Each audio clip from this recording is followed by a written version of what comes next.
It's going to be a very, very depressing Saturday afternoon in the whole of UK.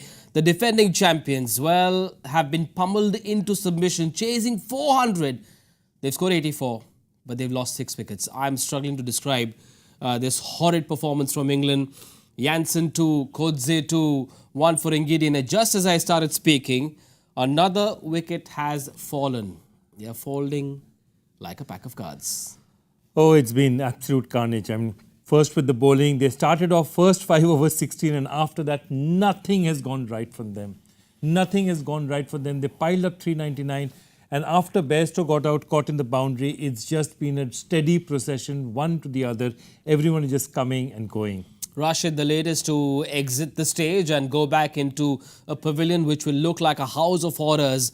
We've seen England players come in and go out. This came into this chase. They seem to come in without any real plan. Take a look at that batting card. No, absolutely. In fact, the great planning that I saw was Bairstow got out, caught in the boundary, and that happens when you're trying to force the pace.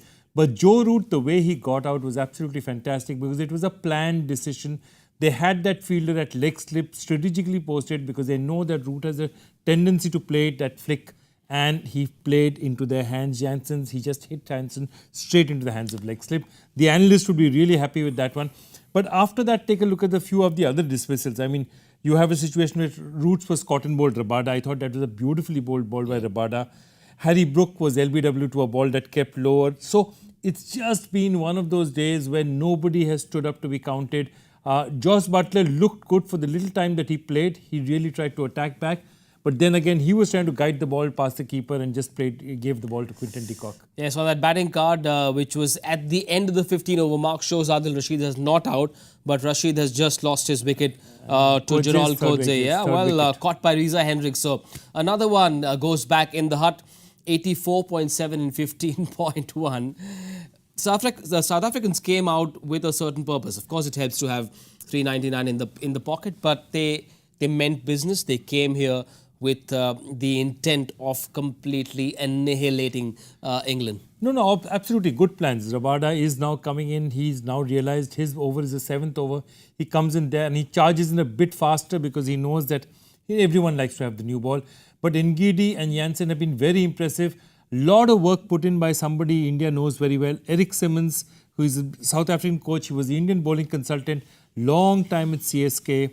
He knows these players. You know, he's the kind of person who caught Umesh Yadav when he was very young and, you know, made him into a really good player for Delhi. And I think that's what they're doing very well. They're executing plans. They don't look lost in the field. Look, it helps that you're getting wickets because once you get wickets, you know, bowlers are also up. But they are actually executing. They're bowling to the lengths they want to bowl. Well, you know, the stats team at Cricbuzz has been very, very alert and very quickly they've sent in the equation for England. If they get bowled out for 169 or less, they will go to the bottom of the table. Joy and I and Zahir Khan, who is having his dinner in the lounge, are not coming back here for sure. Safe to say that? I won't say anything. I will not say anything. There's a curse out here associated with this. I will not say anything. But all I can say is that the way England have played today, from being on the top of the heap of the World Cup, in 3-4 games, you're down to the bottom of the heap. And of course, Sri Lanka winning today didn't help them at all. So it turned out that now with this current situation, they could be at number 10. It's been They still could qualify, mind you. I'll say that again. They still could qualify. They had the firepower. Win their next 5.